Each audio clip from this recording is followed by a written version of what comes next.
It really is that one in the parentheses that says it all for Ukraine in their 1-0 victory over Spain. One shot on target, one goal was enough to see Ukraine take all 3 points in this Nations League tie.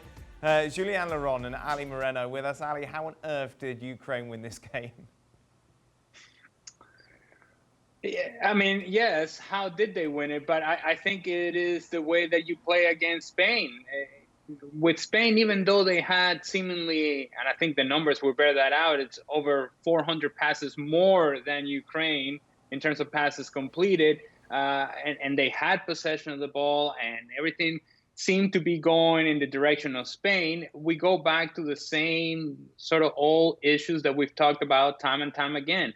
Spain will dominate possession. They'll get to the final third, and then there is a moment in which you need to find something that moves vertical, something that is more direct, something that breaks down what was a very well-organized Ukraine backline. And when you get to those instances, you simply don't have the players that are capable of doing that consistently. And so the chances fall to the guy who's playing in your center striking position, and that's Rodrigo Moreno. And as we know, over the course of Rodrigo Moreno's career, or Gerard Moreno's career, or whoever is it that Spain has now as an option going as a center striker, well, those are inconsistent goal scorers. And so therefore, the opportunities that usually are put away by somebody else in that number 9 position, well, they're not put away by Rodrigo Moreno, or again, whoever that option may be. And so when you look at Spain, and the one guy that looks different, the one guy that seems to be doing something that is explosive is obviously Adama Traore. But the issue that they have with him is that, as we have come to know and appreciate Spanish soccer and the Spanish national team, that's a football by association, where it's little passes, where it's little combinations, little 1-2s, little triangulations. In the case of Adama Traore, his strength is football by isolation. You want to isolate him in a 1v1 situation, but Spain don't do that. Not often enough. The times that Adama Traore singled out Sobol and went after him 1v1, he was always going to get him behind. He was always going to get in the inside. Sobol had no chance of stopping him. But Spain, too many times, they kind of usher the ball to Adama Traore to the point to where they have taken his space away, rather than, hey, quite quick 1-2 touches here on the left-hand side, let's switch it over and isolate him. Isolation is not the game of Spain. That's something that has to change as Adama Traore continues to have a more important role within this national team. Jules, is it as simple as if you had a David Villa, Fernando Torres, Raul, Spain would win this game?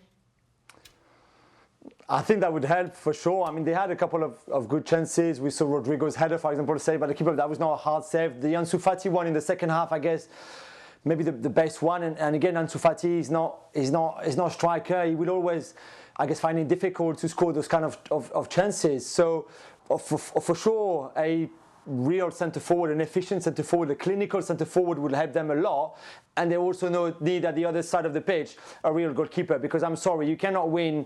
You can't win a game like that if you have a goalkeeper that makes a big mistake like De Gea did. And I don't think you can win a big competition, even less when you've got a goalkeeper like David De Gea who keeps making some mistakes. Yeah, that's going to be my next question to Ali. How much culpability should De Gea take for the goal? Well, he's out of position, but I can take it 2 steps back in that transition goal by Ukraine and how much time Yarmolenko is given in a very dangerous position. And once he turns and finds the through ball, where in the world is Jesus Navas? And where in the world is Sergio Ramos? They're all sort of in between, and nobody is covering the free run down the middle. It is very basic defending in terms of how the goal came about. And once that ball is played through, it's almost as if David De Gea was, well, do I come out? Do I stay? I do nothing. And when you do nothing, you're stuck in the middle. It's a good finish nonetheless by Ukraine. I just think overall, defensively, you can take advantage of Spain because they commit those numbers forward, because they have to have that possession of the ball, and because they know they're not creating a lot of chances, and even more numbers add themselves into that side. But if you break through that pressure of Spain, now you have Yarmolenko getting his head up, and he's like, well, I can pick this pass every day, all day long. Finds the through ball. It's a free run. Navas nowhere to be found. Sergio Ramos nowhere to be found. And David De Gea, well, just kind of hanging out. Well, thank you very much for watching ESPN on YouTube. For more sports highlights and analysis, be sure to download the ESPN app. And for live streaming, premium content, and let's not forget as well, ESPN FC 7 days a week. Subscribe to ESPN Plus.